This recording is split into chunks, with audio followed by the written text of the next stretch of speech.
Hi, welcome to my channel. My name is Alexia, and I am an intuitive coach for moms who are overwhelmed with the stresses of balancing motherhood.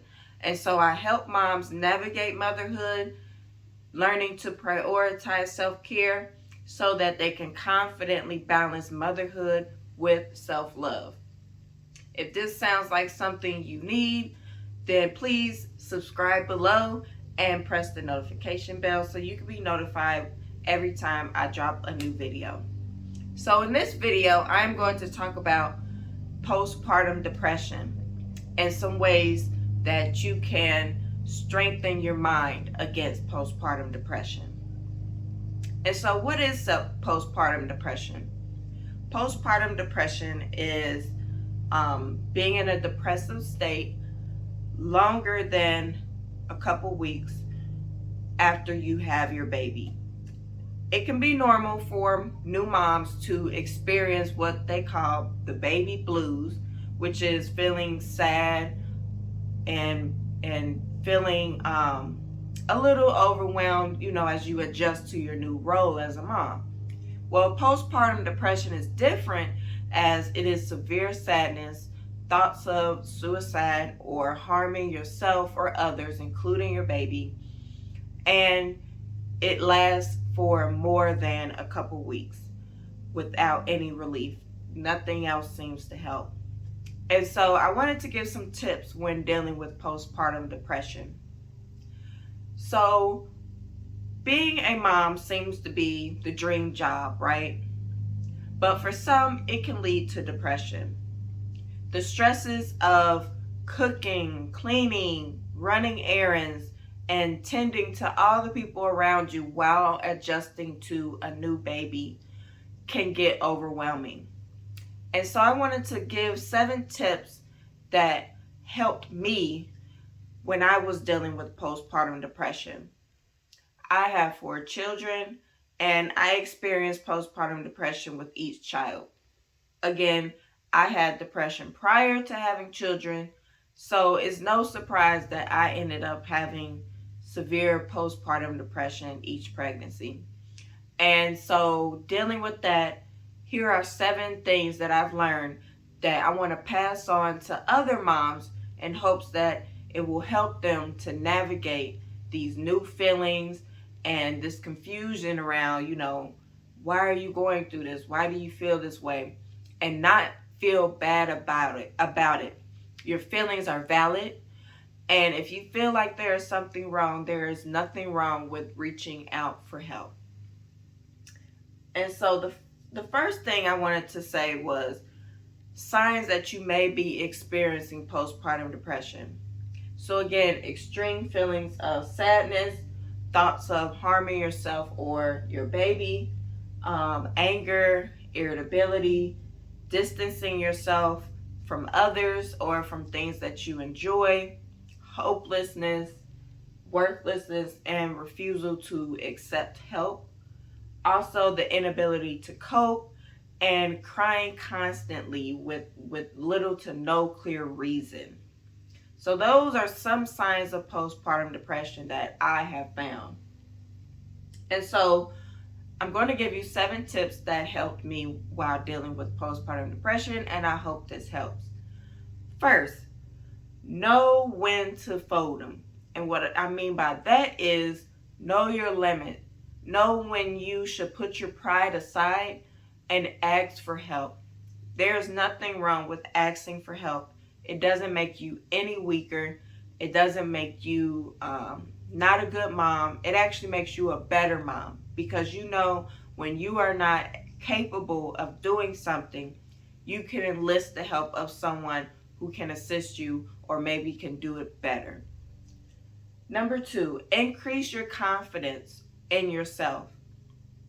When dealing with postpartum depression, a lot of your insecurities will come up, and it'll be like reoccurring thoughts in your mind. And so increase your confidence by reassuring yourself, that you are beautiful, that you still have value. Give yourself grace. You are trying the best that you can. you are, adjusting to this role, adjusting your schedule. Things may have changed, but you are more than capable of handling that. And so you have to increase your confidence and believe in yourself that you will learn and grow as time goes on. Okay, so then number 3, write affirmations. And so this goes into a way that you can increase your confidence as well. And that is writing affirmations, listening to affirmations, or listening to like motivational speakers.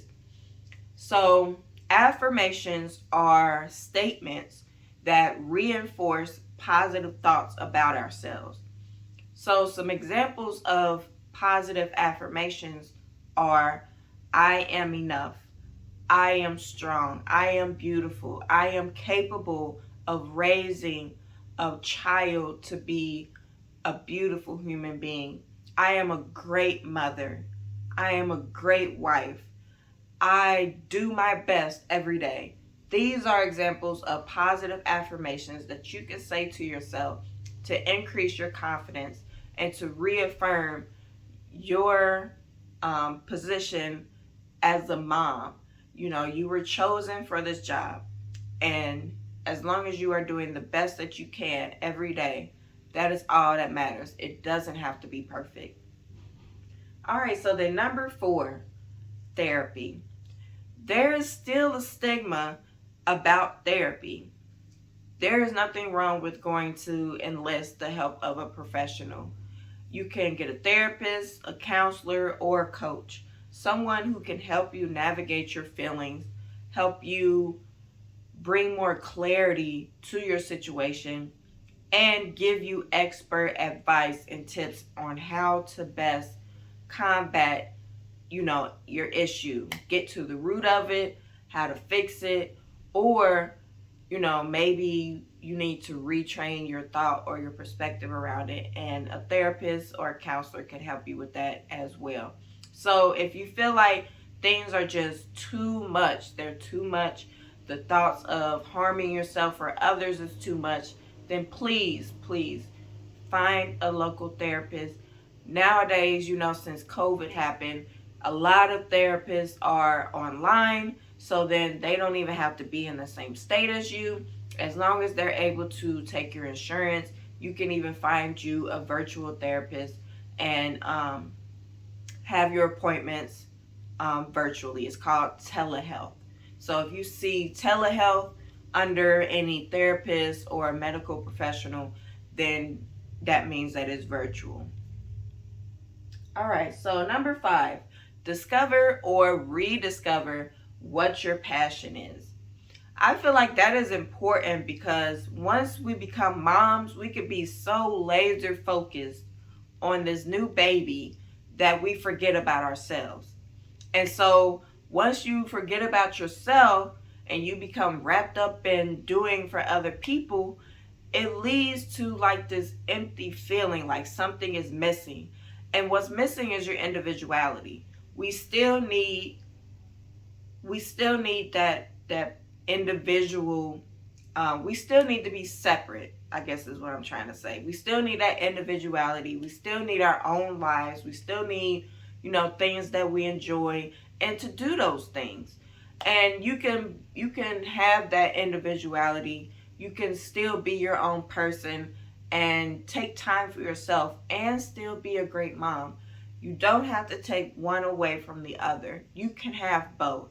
It just takes some juggling. It takes moving things around, and it takes adjusting to children. That's just the reality. But once you learn how to create a schedule, once you learn how to create a routine, then you'll get better at juggling different things, and it'll become easier for you to take time out for yourself. And once you do that, you can begin to rediscover who you are as a woman after being a mom. And that may be totally different from who you were before you were a mom. And that's okay. Okay, so number 6, increase your self-esteem. So your self-esteem is how you feel about yourself, your self-worth. And so you want to make sure that you are doing things to increase your self-esteem and not to hurt your self-esteem. You want to, again, be listening to those affirmations, keeping a positive mindset, um, stopping negative self-talk as quickly as you can. It's gonna occur. That's just reality. That's just normal. We all have negative thoughts or insecurities, but as long as you are stopping it soon and replacing that with positive thoughts about yourself, it'll make it easier for you to increase your self-esteem. And then lastly, set boundaries. This is so hard when you are a mom, right? It's so hard to set boundaries. You want everyone to be happy. You're a nurturer. You want to take care of everyone. But that's just not possible. Because when you are giving to everyone else more than you are giving to yourself, you deplete yourself, you become overwhelmed, then you become stressed, and then you become even more depressed.